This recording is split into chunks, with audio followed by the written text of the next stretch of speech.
usazophila kophela amandla ezitheni.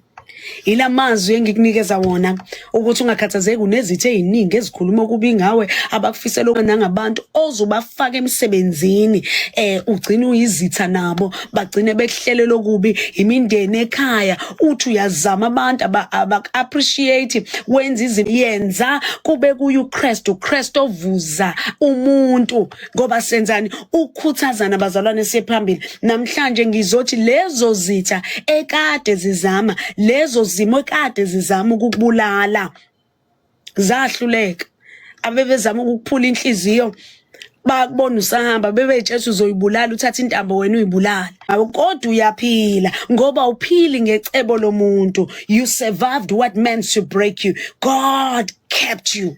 uNkulunkulu kugcinile lapha abantu bebezama ukuqeda ngempilo yakho nesitha sizama ukubulala impilo yakho ngoba kukho okuhlelwa umuntu osemhlabeni ngawe okophumelela. Uzophila usazophila kophela amandla esitheni. Ilawo mazwi ngizokufaka ibonkolo ngizothi vuka qhawela wena usazophila. Yebo ukukho lokufa ubona ngathi kuyaphela ngempilo yakho kuzokukhulekisa namhlanje uthi uNkulunkulu akaphakamisa ukholo lwakho uthi noma impi imisa ngakimi kodwa nginawo amandla ngine backup yasemazulwini nempi yasemazulwini amasosha ezulwini azokulwisa uzunqobe. Awuphili ngentando yomuntu.